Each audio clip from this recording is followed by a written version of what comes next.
Во животот, сите ние сме во потрага по нешто што ќе го исполни просторот помеѓу постоењето и живењето. Тоа е потрагата по смислата. Потрагата некогаш се мери во километри, некогаш во степени на свесност. Вечерва застануваме токму на раскрсницата каде што успехот се среќава со духовноста, а бизнисот станува етика. Во светот на менаџментот често зборуваме за ресурси, финансиски, материјални, човечки. Но дали терминот човечки ресурси некогаш бил премногу ладен, премногу механички, за да ја опфати суштината на она што значи да се биде човек во една организација? Нашиот вечерашен гостин ќе се обиде да ни одговори на оваа дилема. Тој е човек кој го донесе искуството од Европа, но и мудроста на сопствениот внатрешен свет, назад, дома. Неговиот пат, од студиите во градот кој важи за центар на културниот и интелектуалниот развој, Виена, до позицијата прв човек на една од најголемите домашни компании, не е само бизнис приказна. Тоа е лекција за изборот, за храброста да се создава на домашен терен и пред се за вербата во луѓето. Вечерва ќе зборуваме за тоа како е да се биде лидер со душа, како да се спои големата амбиција со неопходното трпение и која е вистинската, длабока смисла да се биде успешен во 21. век.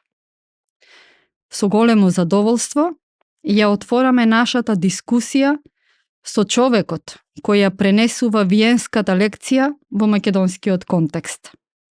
Со нас денеска е Душан Пецовски, генералниот директор на Реплек. Душан, добро ни дојде во смисла. Добро ве најдов, сестра Ефимија, отец Бобан. Чест и задоволство е да се биде во вашиот подкаст. Морам да кажам дека сум навистина почестен со ваква најава. Тоа сакав да кажам после ваква најава, јас се инспирирав што да зборуваме. А јас се исплашив, не знам дали ќе ги исполнам очекувањата. Ама не опушти Ефимија некако. Да. Добро. За почеток, еве вака да се запознаеме малку. Душан, повеќе од 4 години успешно се носиш со функцијата генерален директор на македонската компанија Реплек. Меѓутоа, она што е најинтересно е дека ти половина од својот живот го помина во еден од најубавите, најперспективните и според мене најинклузивните градови на Европа, Виена. Можеш ли, ете вака накратко, да ни раскажеш што е тоа што те однесе таму, каков е социокултурниот амбиент на овој град и каква смисла најде во идејата да се развиваш во областа на бизнисот, односно менаџментот, додека беше во Виена? Зошто не, например, во областа на музичката уметност, воопшто на уметноста која што исто така карактеристична за овој град и по кој што е препознатлива оваа европска престолнина? Всушност, што сакаше да постигнеш, односно можеби да промениш, учејќи за бизнис? Предизвикувачки прашања, интересни прашања. Ќе се обидам да ги одговориме едно по едно. Што ме однесе во Виена? Наједноставно кажа на моите родители. Ме однесува, јас сум роден во Скопје, горд тафталиџанец, но на 4 годинки, неполни 4 години, моите родители одлучуваат да се преселат од тогашната држава во Виена, во Австрија, убедени дека таму ќе овозможат подобра перспектива за себе и за своите дечиња. Така да, ете, одлуката беше нивна, а јас се најдов во една целосно нова средина, непозната за мене, непознат јазик, непознат град, непознати луѓе. Но од друга страна, денес сум благодарен и безценето го ценам тоа што го овозможиле тие да имам прилика таму да растам, да се образувам, да се школувам, да бидам дел од таа култура, така да мојот пат кон Виена е токму тој. Како е да се да се студира, да се развива човек во една таква, како што и нагласив, социокултурна средина? Кога сте детенце, не сте свесни дека тоа е нешто туѓо или ново. Вие на 4 години, да, тоа ви е ново, меѓутоа со тек на време вие губите перцепција дека сте вие нов таму, фактички вие на некој начин растете во таа средина и таа средина станува вашето нормално. Така да за мене сето тоа беше нормално, се додека немав споредба со која што може да го направам тоа. Јас потоа во пубертетот моите родители се вратија во Македонија, бидејќи мојот живот не е да кажеме еден дел во Австрија, па остатокот во Македонија, туку е цело едно напред-назад патешествие. Така да, кога се врати во Македонија, всушност почнував да разбирам каде сум растел и кој сум и што сум. Австрија е многу интересна култура, поготово Виена, затоа што и самите виенчани австрици велат Виена не е Австрија, Австрија не е Виена. И тоа е еден пример, единствената кујна во светот која што е наречена по град, а не по држава. Значи, таа се нарекува виенска кујна, не е австријска кујна. Тоа многу кажува за градот и неговата важност во целата нивна култура. Тоа е само еден пример. Инаку, таа е од една страна многу конзервативна средина, средина која што се базира на една енормна традиција, држава 1000 години со свое постоење, една империја, една успешна приказна која што има невидено културно наследство. А од друга страна е една многу отворена култура, напредна култура, слободна култура, едни од најголемите мислители и економисти и уметници токму таму го поминале бар најмалку дел од својот живот. Да, ако почнеме да ги наброиме, не знам дали подкастот ќе ни биде доволен, али да. Многу интересна комбинација на традиција, но и на авангарда и на модерно. Так. Види ова како те најави, да не знаев, нели, од најавава да разберем и од твојот одговор дека од мали нозе си отишол таму, ке речев она што го почна да го прави со мене. Мислам дека Ефимија почнува да собира фанови за Виена и од друга страна и да го оправда и својата љубов кон Виена да ја оправда, дојдете и видите и сега таму не тера да ни се допадне Виена буквално, нели? Мислам дека го имаме следниот конзул на Австрија во Македонија. Далеко од таа. Меѓутоа да, јас сум восхитена од градот, од можностите кои што ги нуди, од перспективите кои што се отворија токму таму за сите нас всушност. Но сега сме тука за тебе, не за мене. Во секој случај, еве вака, што е тоа што те натера да се вратиш овде и дали може би се соочи со некаков предизвик, некоја потешкотија кога одлучи да дојдеш и да го пренесеш целото тоа акумулирано искуство и знаење од Виена во Македонија? Ова е големо прашање за мене и често пати јас си го поставувам, иако сум веќе 15 години вратен од Австрија. По карактер сум човек кој што не се помирува со статус кво и со ситуации такви какви што се. Сакам предизвици, сакам да иницирам промени и да ги движам. Па така и во сопствениот живот, како што кажавме на почетокот, половината од животот сум го поминал надвор, таму сум растел, сум се образувал, сум работел, сум градел кариера и таа беше прилично успешна во една од најреномираните банки во Виена, но во одреден момент може би бев презаситен од странството и од западниот свет и се наоѓа во една фаза каде што почнав да се запрашувам што можам јас да направам повеќе или барав некој предизвик и ми дојде идејата дека во татковината би ми било тоа многу интересно да го правам. Се создаде една таква прилика да ми се понуди работа во Македонија, во Скопје, во Реплек и ја прифатив со големо задоволство, еден огромен предизвик, затоа што тие вештини и култура која што ја осознав таму, сметав дека можам тука многу повеќе да дадам, отколку таму, бидејќи таму, како што кажавме, тоа е нормално и секојдневие, а тука е нешто кое што е реткост. А сметам дека и така како можеме и заслужуваме во Македонија да имаме успешни приказни. Предизвикот ми беше многу поголем и многу поинтересен. А на тоа дали најдов на отпор и на недоразбирање, најнапред отпорот почна од самите родители. Значи, тие не можат да се помират со тоа и да го разберат тоа како ние цел живот го посветивме ти и твојот брат да се образувате надвор, да имате стартна позиција надвор и да продолжите по тој пат. Меѓутоа, мислам дека животот не е теорија и лекција, туку е едноставно патешествие и одлучив така и денес не жалам. Затоа што сум одлучил така. Тоа е вака. Ајде ги спомнавте одлуките, нели, на младоста.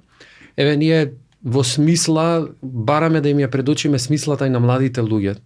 Зборуваме денес за смислата на успехот и младиот човек кога трага по смислата на успехот смета дека тоа треба да дојде инстант од негдека.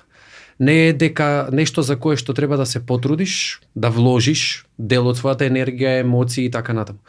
Колку е важно да си на вистинското место, во вашиот случај, например, место кое што ви пружа услови, потенцијал за да успеете, версус, например, сега, не зборуваме, не девалвираме, нели, нашата средина Македонија и така натаму, но условите се далеку поразлични, можностите, нели, да успееш во тој некој домен, или пак е важен тој внатрешен потенцијал, колку ќе го пројавуваш, колку ќе сакаш да го оствариш, она што вие го нарекавте динамизам.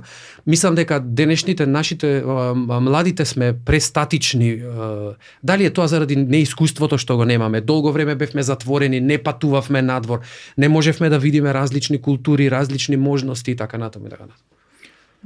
Мислам дека се е точно. Ова што го кажа ти, отец Бован. Ако сакаме тоа, еве, преку мојот личен пример да го погледнеме, стартните позиции на младиот македонец е далеку полоши од младиот австриец, британец или пољак. Но во мојот конкретен случај свесно знаев каде се враќам и каде доаѓам и кои се шансите дека би имал потенцијал за успех. Но внатрешниот порив во мене беше посилен од се. Јас знаев дека мора и сакам да успеам по секоја цена. Да, ма не е лесно и таму. Не е воопшто лесно и вие не знаете дека тоа ќе се случи. Да. Меѓутоа, ако не пробате, секако тоа нема да биде случај. Во однос на младите и летаргијата, мислам дека тоа не е само ситуација и состојба во Македонија. Тоа е на глобално ниво.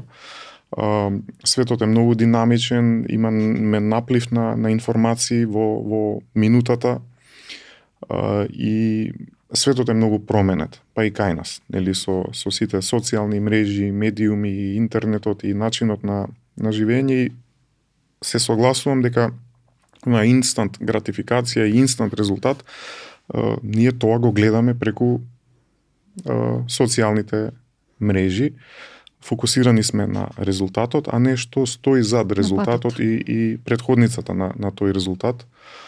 И мислам дека треба да им се објасни тоа на младите. Мислам дека и некако пред очи ни е премногу таа инстантност. Еве, например, ти гледаш некој јутубер или не знам, некој има свој канал, Инстаграм или каде што зборува теми кои што воопшто нема да го понесат младиот човек, или да му понудат перспектива, или да му понудат одговор на некое прашање со кое што он се засега во животот и така натаму, туку тоа е едноставно забава. И сега гледаш дека тој, например, еден дели, не знам, грдни пари во својата емисија или не знам, прави некои такви акции, а од друга страна имаш некој научник или некој економист или не знам кој успешен во својата област, кој што луѓето него не знаат, а колку повеќе придонесува и прави воопшто за општество.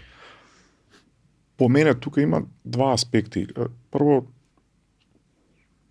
за успешен јутјубер, јас лично сум убеден дека стои многу труд и многу работа. Значи, тоа што личи како забава и како нешто интересно и лесно, воопшто не е така. Од друга страна, парите се само еден сегмент. Да, тој можеби располага со средства и материјални нешта, меѓутоа мислам дека кај успехот на научникот има многу повеќе отколку финансискиот елемент. Прашање е што сакаме, али се согласувам дека мнозинството млади попривлечно име ова првото. И сега наша задача е како не млади веќе да им ги предочиме и двете. Да им ги предочиме и едното и другото, па тие нека изберат. Така. Ајде да се вратиме малку на Реплек, каде што работат повеќе од чинам 400 луѓе. Зошто баш терминот people? Тоа е она што мене најмногу ме восхитува во приказната на Реплек, наместо human resources. Како оваа промена во терминологијата ја менува културата на Реплек, на компанијата?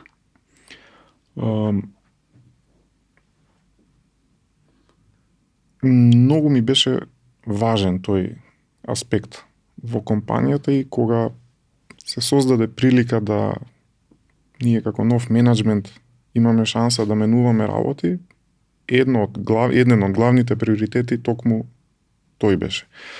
Значи, од едно кадрово одделение за годишни одмори и боледувања, да преидеме во нешто многу посовремено и ако современото беше човечки ресурси, јас лично и колегите сметавме дека треба да одиме чекор понапред, а тоа е да го напредиме секторот за човечки ресурси во сектор луѓе. И зошто е тоа така? Тоа е така бидејќи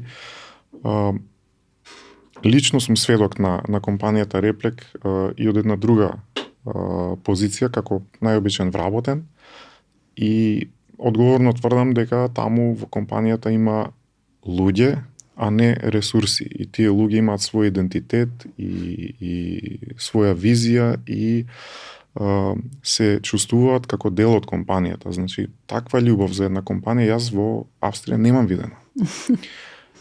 И тоа ми беше еден од неколкуте елементи кои што ме охрабри да се обидеме да правиме промени во компанијата. Апсолутно. Да. И тие на некој начин ми беа и мотивација, затоа што знаев дека имам со кого утре да ја градам компанијата. Тие 400 луѓе се посебни луѓе.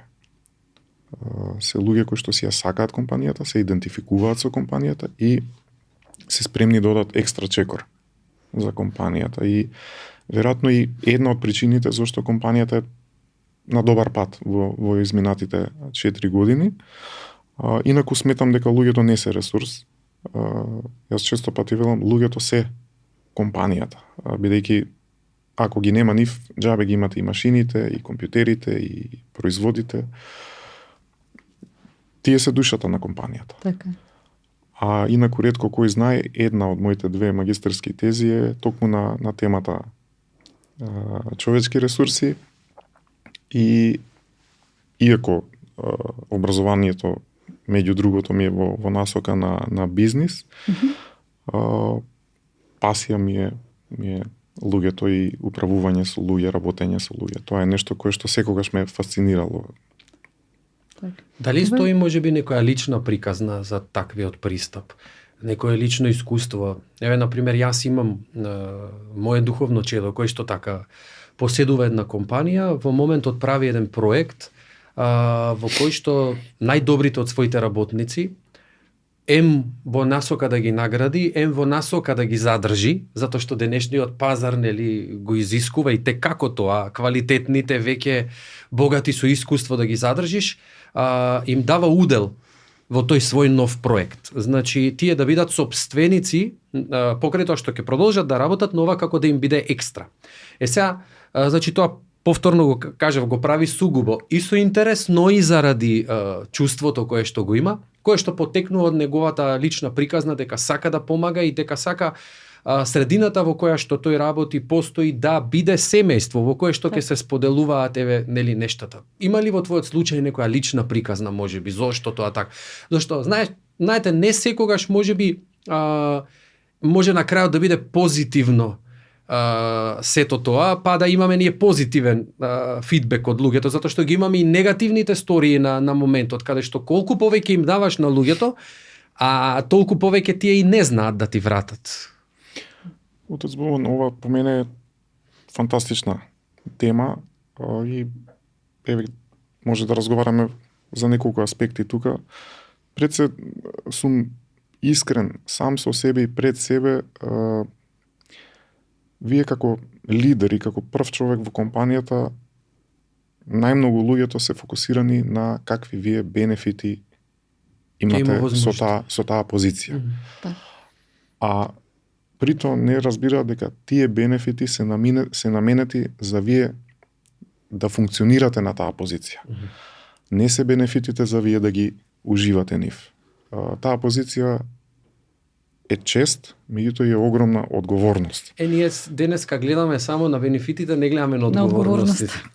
Бенефитите се нешто што за жал е видливо, но она што е зад кулисите е огромна одговорност, тоа што се испорачува, многу работа и секојдневно носење на тешки и најчесто непопуларни одлуки. И тука мора да бидеме искрени дека ако ви е популарност важно во животот, лидерската позиција на една таква компанија не е за вас. Значи, вие таму нема да бидете сакан, посакуван или популарен, но оно што може да бидете е почитуван. И многу сум свесен дека не можам јас да бидам добар за сите 400 вработени. Едноставно е невозможно. Со секоја одлука што ја носите вие, не може на сите 400 да им е подеднакво атрактивна или позитивна. Но низата одлуки што ги носите, во глобал, ако за 300 еднаш е позитивна, следната одлука за други 300, ако е коректна, во множеството, односно во пресекот, ако вие компанијата сте ја поместиле оваа година, за разлика од лани, ако мнозинството, повеќе од 50% од вработените живеат подобро и компанијата е подобра од лани, мислам дека сме на добар пат. Но илузорно е да мислиме дека 400 луѓе може да ги убедите да се задоволни. Најчесто тоа не е случај и на почеток ми беше поразително, но со тек на време разбрав дека тоа е колку нормално. Емоцијата игра улога во достигнувањето на успехот? Често слушам, поготово и од повозрасни луѓе, дека не треба емоции да се има во бизнисот и дека емоциите не треба да те водат и се согласувам. Во одлуките не треба да ги има, меѓутоа дефинитивно ме водат. Ако јас немав емоции, таа компанија немаше да биде место за мене. Јас буквално ја живеам компанијата, ја сакам компанијата, ги сакам вработените во компанијата и се идентификувам со целата приказна. Така да сето тоа е емоција. Немам емоции во носење одлуки, брзоплето и адхок. Ги мислам доста. Работите, често знам и да си земам време за себе, да се повлечам, да размислам пред да донесам одлука, сакам да се исконсултирам, да прашам, да слушнам туѓо мислење, но на крајот на денот одлуката е ваша и одговорноста е ваша и последиците ги сносите вие, никој друг. Како овој пристап од една страна рационален, а од друга страна доста емотивен, доста човечки, скромен, влијае на целата компанија? Како тоа влијае на целокупната работна атмосфера? Сакам да верувам дека има добра работна атмосфера, иако кога сте на врвот, често немате допир или информација во одредени сегменти во компанијата што се случува и се трудам да имам колку што можам пореална слика, иако тоа некогаш не е возможно. Пред кратко отец Богдан спомна дали има личен момент тука. Има. Јас пред да имам чест да водам компанијата, бев таму вработен 10 години и имав шанси да наблюдувам од страна како се води таа компанија, каква е атмосферата претходно и многу добро, бар лично за мене, знам и имам јасен став што ми сметало, што јас требало да се измени. Не сум сакал да го гледам таму и што кога би имал шанса да ја раководам компанијата, што би променил. И мислам дека е тоа добра стартна позиција, иако и светот, и условите, и луѓето се менуваат. И така, нешто што било валидно пред 5 години, може би денес не е. Не. И Ги менуваат приоритетите. се менуваат приоритетите, се трудиме да ги следиме истите. Сакам да има задоволни вработени, сакам да има стимулирани вработени, да се чувствуваат убаво, пријатно. Меѓутоа и сум многу амбициозен човек и барам многу од луѓето. Значи, тука сум искрен и нашите амбиции се големи. Ако ние сакаме да се бориме рамо до рамо со светските компании, не смееме да се задоволуваме со тоа каде што сме. Так. Душко, од секогаш сум, извини Ефи, од секогаш сум имал дилема за тоа дали е можен успех на професионален план, а да не биде жртвувано нешто. Во дадениот случај, жртвата да ја понесе можеби оној интимен, како да го наречеме, живот. Нели? Создавањето на семејство, воспитувањето, растењето на децата, дружбата со пријателите и така натаму и така натаму. Може би тука се крие и тајната на ефикасното работење. Да, како да им представиме на гледачите и на слушателите, сега да не им зборуваме ние, да супер ги охрабруваме, ги мотивираме нели за успех. Јасно. Но има успехи на други полиња. Дали оној златен баланс може да биде постигнат? Многу сум ја размислувал оваа тема и ја дискутираме често и со колеги внатре во компанијата и со луѓе надвор од компанијата, од други компании, и има тука неколку размислувања јас бар што ми се вртат низ глава често, а тоа е едното без другото не може. Вие да сте приватно исполнет, а службено да сте неисполнети е пола. И обратно. Така да балансот што го спомнавте, да, меѓутоа можеби јас сум имал среќа или несреќа, многу рано станав татко на 2 дечиња и да кажеме тој период го поминав кога сум бил на некои си поскромни позиции или почетоци во мојата кариера, па овозможувало да имам повеќе време за семејството. Денес моите дечиња се веќе доста поголеми и самостојни. Па така имам и време да се посветам на кариерата. Инаку не го чувствувам како терет работењето, затоа што уживам во работењето во таа компанија, уживам во креирање и во постигнување цели.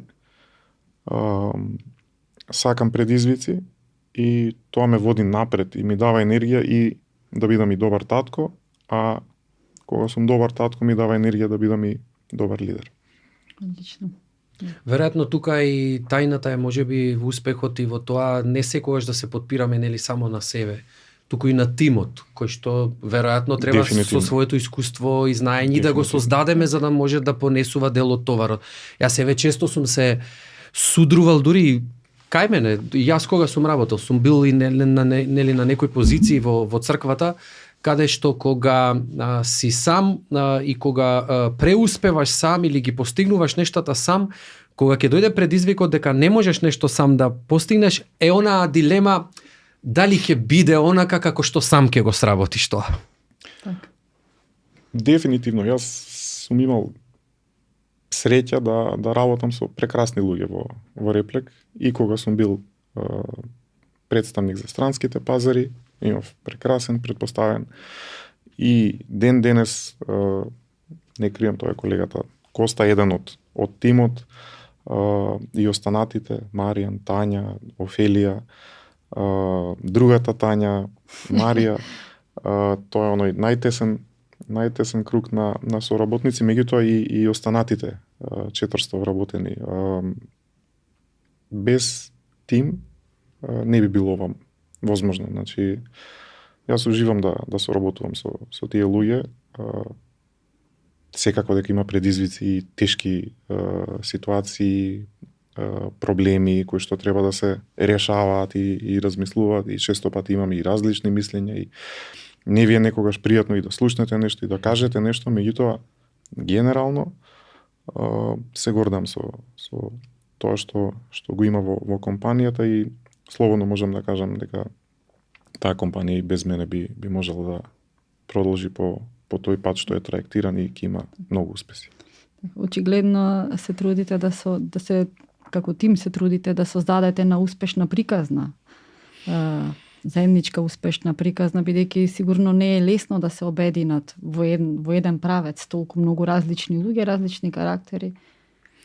И дали всушност на таја, да кажам, практика луѓето, човекот воопшто на денешницата знае да биде благодарен, дали знае да ја препозна и да благодари за...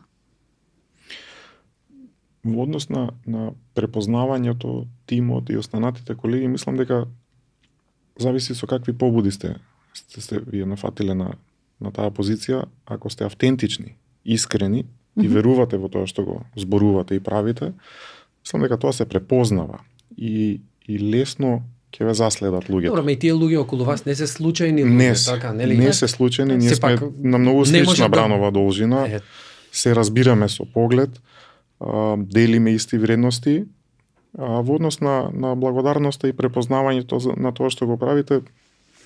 Ефимија, да бидем искрени, често пати е неблагодарна работата. Да. Значи, многу ќе се внесете. За жал, тоа не се ни гледа. Колку вие сте посветен, пожртвуван, тоа се гледа постфестум. Кога ќе заврши годината, кога ќе се видат резултатите, низ бројки, низ награди, признанија, меѓутоа често пати многу труд, а нема валоризација. Но што не мора да не смее да биде демотивација. Воопшто, и тоа сакам да кажам. Дали може човек да остане мотивиран во услови на таква човечка апатичност? Прашањето е, Дуле, ти зошто го правиш ова? За да ти каже некој право, за да биде некој благодарен, или го правиш тоа затоа што го сакаш да го правиш? Јас го правам затоа што сметам дека ќе биде подобро за тие 400 луѓе, ќе биде подобро за компанијата и на крај на ден ќе биде подобро за Македонија. Затоа го правам. Не го правам за да некој мене ми биде благодарен на крај на ден, не го правам ни јас тоа сам. Сите ние го правиме. Тие го прават за себе. Значи, вработените во компанијата го прават за себе и тоа е многу убава е најавата. Смислата на доаѓање на работа, често пати го кажувам, треба да си ја преиспитаме сите. Зошто јас денес доаѓам најмалку 8 часа, во мојот случај се тоа многу повеќе, меѓутоа, зошто го правам ова? Да, дали само за платата или за некоја повозвишена цел? Така е. Како еве, не само на младите луѓе, кај нас воопшто и на сите, да им го представиме тоа дека успехот не се мери само во парите или колку ќе заработуваш или каков живот ќе имаш. На крајот на криштата тој што така размислува, веројатно цели кон тоа неговиот живот да е лесен. И резултатите веројатно ќе бидат адекватни. Да, предпоставувајќи дека лесен живот нема и дека нели со парите со она кое што го правиш не можеш да го возможиш она кое на крај се сведува на некои ниски задоволства и така натаму и така натаму. Што е она што можеме да го кажеме нели на гледачите, на слушателите, дека успехот не се мери со тоа да бидеш побогат и да ти биде се полесно во животот. Колку пати сме рекле, можеби да имаш повеќе, да немаш здравје, зошто ти е тоа кое што го имаш и така натаму. Испишувањето на историјата на успехот, еве, како да го дефинираме тоа? Па, можам да се обидам што за мене значи. Така, најубаво. Успех да дефинирам, за мене успех е слобода. Значи да си слободен. Да си слободен, слободно да размислуваш, слободно да зборуваш, слободно да креираш и да можеш да спроведеш работи кои што ги имаш замислено. Тоа е за мене успех. Да имаш можности, да. Да, не е успех возилото, телефонот, чевлите, не можам 3 телефони да имам јас, или 2 јакни на мене да облежам, или 2 коли паралелно да возам. Тоа е нешто што е минливо и менливо и краткотрајно. Колку ќе се израдувате вие на новата гардероба или на новиот часовник или на одморот. По мене многу поважно е она што го кажав, да си слободен и уште поважно од тоа е со какви луѓе ќе бидеш обкружен. И на работа и надвор од работа. Мене нешто што ме прави најмногу среќен е и деловното и приватното време да го поминувам со луѓе кои што мислат долгорочно, пријатели, познаници, соработници, квалитетни луѓе со квалитетни разговори и да ти помине убаво времето. Мене тоа ми е најголема. Она што некако денес многу недостасува. Награда, да, еве еден личен пример. Јас имам многу познаници. Самата позиција и работа тоа го изискува. Познавам многу луѓе, меѓутоа имам не толку многу блиски пријатели и другари, но тие што ги имам ми се од детство, од градинка, од основно училиште и до ден денес ние се гледаме на редовна основа. И времето со тие луѓе поминато, веќе сите имаме и деца, па и децата ни се дружат, е за мене непроценливо богатство. Но сепак и квалитетот на таа дружба, нели, треба да го има оној момент, нели, на достоинство, на нешто кое што ќе те смири, ќе те исполни, ќе замине со некаква сатисфакција, на радост, на среќа. Нели, не да биде тоа, како да кажам, атмосфера во која што ќе губиш од својот контекст, од својата личностност и така натаму и на крај се изгубуваш. Апсолутно, само ќе ти ја потврди, напротив, ќе ти ја потврди личноста, вредностите и квалитетно поминато време. Тоа е нешто што мене ми е многу важно. Така. Душан, она што остава исто така впечаток за младите денес преку твојот личен пример е она кое го споменавме на почетокот, а твоето враќање назад дома за да создадеш тука една приказна. Ние живееме во еден амбиент во кој што многу млади одлучуваат да заминат, а твојата одлука да се развиваш тука е како баш спротивна на струјата. Како може еден млад човек успешно да ги спои таа огромна амбиција за успех со неопходното трпение кое што така зрачи од тебе, за да постигне траен и квалитетен успех на професионален план и воопшто на човечки план? Мислам дека тоа што одам против струјата, некогаш одам и против логиката. Тоа беше во мојот случај така прифатено дека е погрешно и глупаво и не знам што све не. Но да подсетиме, нели, за тие што подоцна ќе се вклучат во подкастот, дека Душа не дојде на позицијата враќајќи се веднаш, туку почна од оздола. Ниту дојдов на позицијата, ниту некој ми ја понуди. Позицијата не беше тоа некој отворен конкурс, па ајде сега ти конкурирај. Да не рече некој лесно му е, нели, затоа се вратил. Не си се вратил за лесно. Мислам дека лесното посебен подкаст заслужува. Тоа е една посебна тема. Како дојде до тоа Душан да биде на таа позиција и сигурно дека тоа не го направил сам, туку со огромна поддршка на многу квалитетни луѓе кои што веруваа во мојата визија. Но да, јас кога се вратив во Македонија имав најобична работа, со најобични услови, меѓутоа она што не беше обично беше имав визија, знаев точно што сакам и како можам тоа да го осторам и на кој начин. Дали размислуваше дека можеби нема да се оствари? Секој ден. Се демотивираше тоа? Инатлив човек сум и ме мотивира некој кој ќе ми каже не можеш или не може тоа така. Верувам дека колегите ќе се пронајдат во оваа изјава. Инаку што се однесува до младите, јас многу ги разбирам, бидејќи и јас сум бил млад и сум живел тука и сум копнел за надвор, поготово да отидеш сам надвор, да истражуваш, да експериментираш и да се реализираш и според мене тоа е многу здраво. Так. И треба секој човек млад тоа да го направи, но да го пренеси искуството. Мислам дека треба и да се врати и да го земе тоа со себе искуство тука и да се обидеме тука да создаваме и да креираме. Тоа звучи многу полесно отколку што е. Многу тешко некој што отишол надвор се враќа назад. Мислам дека на прсти може да ги изброиме луѓето кои што го направиле тоа во Реплек 2 од 7 во управата го имаат тоа направено. Али верувам дека ќе охрабриме и други. Неблагодарно е да зборувам за младите, не сакам да судам, меѓутоа сметам дека ние имаме одговорност тука, огромна одговорност, да разговараме со нив, да укажеме и да ги водиме низ целиот тој процес. Да најдеме некаков пат, веројатно, да понудиме од друга перспектива повеќе можности да се отвараат. Но веројатно и оној момент дека не секој може да очекува дека ќе достигне, како да кажам, возвишенија и дострели, или дека секој ќе биде, не знам, управник, дека ќе биде директор, ќе биде министер или не знам што. Тоа е многу точно. Да се пронајде таму каде што работи, оној во обичната работилница механичарска која што е подеднакво потребна и би ја вреднувал како и некои други позиции, затоа што сите ние мораме да имаме каде утре ќе ги однесеме возилата и да имаме некој кој што ќе ни помогне околу тоа.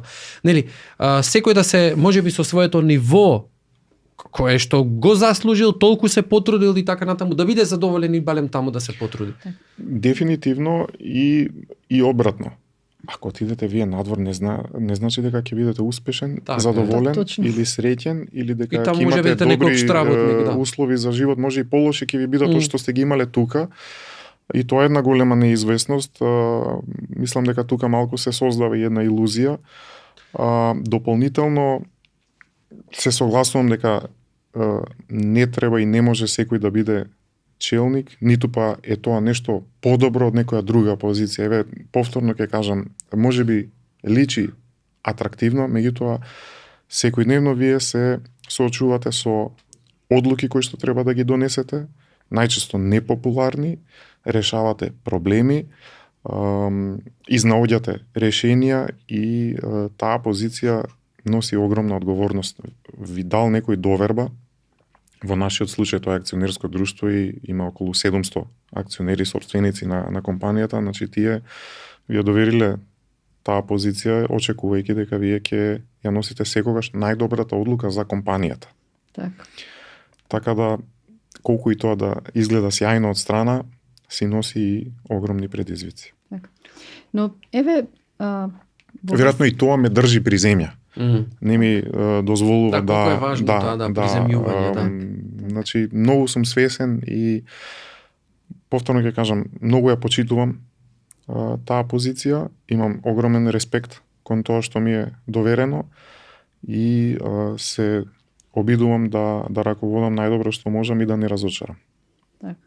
Меѓутоа, еве конкретно бидејќи зборуваме за младите, за односот со нив, ќе кажеме дека тие сепак бараат некакви перспективи, нешто опипливо, нешто кое што ете така ќе ги заинтригира за да се испробаат на домашен пазар, да кажам, оние кои што се поамбициозни.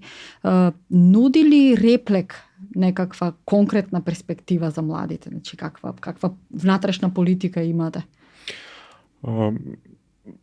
Политиката е насочена кон квалитетни кадри. Без разлика дали се тие млади или возрастни, дали се македонци или не се, дали се од тука или се од надвор, ние имаме доста и надворешни дојденци тука, од Русија, од Украина, од Молдавија имавме колешка, од Киргистан. Така да, ние сме една отворена компанија со вредности такви какви што ги имаме и убедување, и сметам дека нудиме перспектива за луѓе кои што сакаат да се докажат, кои што сакаат да дадат повеќе од 100% и кои што секако ќе бидат наградени за тоа. Значи, компанијата е многу отворена, дава многу можности, секако тоа го прави и за младите. Најмногу се радувам кога сме препознаени кај младите студенти или дипломци како потенцијален работодавач. Но имам и примери, еве во управата имаме колешка која што 40 години работи во Реплек и импресивно. Е поенергично од многу млади и секој ден навистина ме мотивира кога ќе видам со која енергија и жар работи, да тоа е задоволство да се гледа. Колку е гордост позитивна. Ние затоа терминолошки го разликуваме тоа дека гордост е позитивниот аспект, горделивост е негативниот аспект. Колку е гордост да се работи во успешна македонска приказна?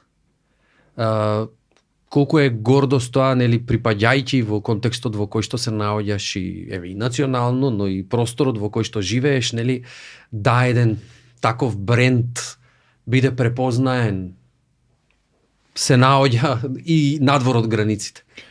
Мислам дека ние сме на самиот почеток на креирање на тој бренд и таа гордост. 4 години се наистина премалку за да направите вие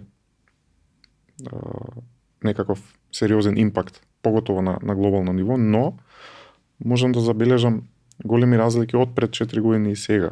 И мене ми е тоа најважно. Ние не се споредуваме со други компании, секој си има своја собствена приказна, се споредуваме со самите себе. И ако ја споредам компанијата со од пред 4 години, мислам дека треба да сме горди каде сме. Еве еден последен пример, настапивме на светскиот сајм на фармација пред нецели 2 месеци во Франкфурт. Јас таму во колегите го видов токму тоа. Тие беа горди дека работат за Реплек, дека работат за македонска компанија која што во ниту еден сегмент не заостанува од светските компании. Жарот во очите да им го видевте на колегите кога патувавме заедно во авион и кога одевме на сајм, тоа е многу повеќе од финанси и од плата и од автомобил и од било каков успех. Тоа е за мене успех. Така. Значи, буквално бев најгорд на свет. Душкоефи, ке дозволите малце една дигресија, едно прашање така малку за овие конспиративни умови, нели? Колку е добронамерна фармацевската индустрија? Мислам дека како и секоја друга индустрија, злоупотреби има. Не би ми текнало да го поставам ова прашање. Браво, Тозбован. Дефинитивно постои такво мнение. Можам да зборувам конкретно за индустријата на Реплек и сметам дека е доста коректно поставена компанијата. Најнапред на пиедестал кај нас е квалитетот на производите. Мислам дека тоа говори само за себе. Потоа, како компанијата се грижи за сопствените вработени, како се грижи за конзументите на нашите производи, транспарентноста наша кон јавноста и она што го зборуваме го живееме и внатре во компанијата и надворот од компанијата. И нешто што мене ми е многу важно и работим интензивно на тоа е општеството да не запознае. Реплек не е тули и лим и челик, зграда и машини. Реплек се луѓето и што повеќе ние се отвориме, има надворешноста приликата не запознае. Ние пред 2 недели направивме прослава по повод 80 години за нашите соработници, но не во некоја кафеана или некоја надворешна локација, туку ја направивме дома, во компанијата, во самата компанија, токму поради таа причина, да луѓето од надвор видат дека овде има солидни, квалитетни кадри кои што си ја почитуваат и сакаат работата и се на ниво на својата задача. И тоа ми е многу важно. Спомнавме што лично тебе те прави да се чувствуваш успешен и задоволен. Меѓутоа, еве вака да го заклучиме разговорот на овој подкаст. Што значи да се биде успешен во 21. век?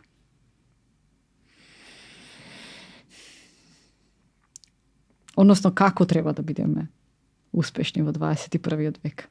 Се надевам го разбрав точно прашањето и ќе се обидам да го одговорам по собствено убедување.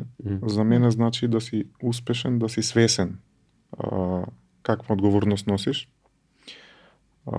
да си свесен дека со секоја одлука и со секој потек предизвикуваш многу други реакции и емоции и да можеш нешто да направиш не значи дека треба да го направиш. И да можеш нешто да имаш не значи дека треба да го имаш. и да можеш нешто да кажеш, не значи дека треба да го кажеш. Тоа е за мене успех. Да знаеш да се носиш со позицијата и да имаш интегритет, достоинство, вредности и да бидеш пример за другите. И дај Боже да бидам пример за другите и да бидат уште подобри утре. Оние што би ме наследиле на таа позиција и да се гордееме сите со таа компанија. Така. Да. Збобан, имаш ли нешто да додадеш за крај? Па мене нели импресивен беше тој дел. Ме одмара разговорот. Да, импресивен беше делот околу посочувањето нели на вредностите и на таа самоконтрола. Од една страна тоа дека нели нашата вредност и работливост, поместувањето на границите и на можностите секогаш треба да биде присутна, но треба да балансираме и со другите аспекти од нашиот живот. Но она кое што го посочи Душко така особено ми импресионира како размислување кај еден успешен и млад човек. Ве извинете од преска некако нагласувате дека не сте млади, аз ќе си го задржам тоа правото дека сум млад. И дека таа самоконтрола во однос на желбите, потребите, можностите и така натаму, дека треба да ја постои, треба да ја има, дека успехот не значи да ти овозможи да се изгубиш, туку напротив дека успехот треба да ти овозможи да останеш човек и да знаеш дека не си единка, туку дека си тим, дека си заедница, дека си семејство и дека во секоја работа е тоа така. Може би сам работиш, ама работиш со некого, работиш за некого. И така натаму, и така натаму. Нели, вредноста, самоконтролата и јас секогаш го нагласувам амбицијата, но амбиција која што не е здрава амбиција, болна, која што е здрава, еве и така ги поучувам моите верници да бидат амбициозни, особено младите. Им велам, читајте, користете го времето, слободното време, не само да го читате тоа што ви го посочува и ви го бара училиштето. Читајте класици, збогатувајте го своето образование, начинот на кој што зборувате и така натаму и така натаму, во насока на тоа дека тоа ќе ги учи на еден друг сегмент, а тоа е сегментот на тоа да бидат дисциплинирани, да бидат вредни. Можеби нешто што јас го немав како мотив некој да ми го пружа и да ми го нуди во животот, па мораше ние нели сами да го учиме низ нашите процеси. Сепак нашите генерации на родители беа генерациите на транзицијата, тие гледаа како да преживеат, некако нели беа изгубени во контекстот, па сега да го запазуваат. И веројатно околностите барале да се поавторитарни, да, не дека сакале, да, дека они тоа го сакале и го барале. Така мора. Нели буквално се сведува, знаете, транзицијата ја разбравме ние како робство во кое што ти треба да го направиш она што минимално можеш за да преживееш, па потоа ќе дојдат условите за другото. Па и периодот пред транзицијата. Па да. Доста интересен, али по мене мислам дека многу убаво кажано, дефинитивно се согласувам и само би додал дека свеста и самосвеста е нешто што е многу важно, поготово на такви одговорни позиции. Едноставно да сте свесен за се што е околу вас и во ваш домен. Душан, веројатно и те гледаме за прв пат во едно друго малку пофилозофско светло. Обично кога те следиме на подкасти, зборуваме за бројки, одлуки и така натаму, меѓутоа драго ми е што го имавме овој разговор со тебе вечерва, доста инспиративен, доста човечки, доста поучен. Од она што можеме така да заклучаме дека свативме дека темата смисла не е апстрактна категорија, туку директен избор на пристап во животот и во бизнисот. Дека не е дестинација, туку враќање кон изворот. Дека патот од европската елеганција до предизвиците дома не претвора можеби во еден мост, како што и твојот личен пример, мост помеѓу амбицијата и трпението, помеѓу системот и душата. Клучниот увид кој ќе го понесеме од оваа епизода е дека вистинското лидерство во 21. век лежи во дефинирањето на терминот луѓе. Наместо човечки ресурси, зашто ресурсите се трошат, онака како што и Душан ни покажа, а луѓето творат. Луѓето се компанијата. Душан ни покажа дека скромноста не е слабост, туку основа за авторитет, а емпатијата и емотивноста не е мекост, туку е најефикасна стратегија за обединување на 400, повеќе од 400 различни личности во еден единствен успешен правец. За младите пак, кои што се соочуваат со дилемата дали да заминат или да останат, приказната која што вечерва ја раскажавме е потсетник на дијалектиката на растот. Потребна е амбиција, која го турка човекот напред. Но потребно е и длабоко трпение, кое му овозможува на тој успех да се реализира и да стане траен. Да се биде успешен денес не значи само да се постигне целта, туку да се одржи човечноста, хуманоста додека се патува кон целта. Тоа значи да се создава околина каде што луѓето не се само мотивирани заради платата, туку од чувството на припадност, чувството дека нивната жртва и нивниот труд имаат смисла. Му благодариме на Душан што не потсети дека да се биде прв човек во една успешна компанија од овој век не е позиција, туку е филозофија. Преубаво кажано, благодарам сестра Ефимија, благодарам отец Бован. Навистина уживав во нашите разговори и ми беше чест и задоволство да бидам дел од вашиот подкаст. Нас Благодариме. исто.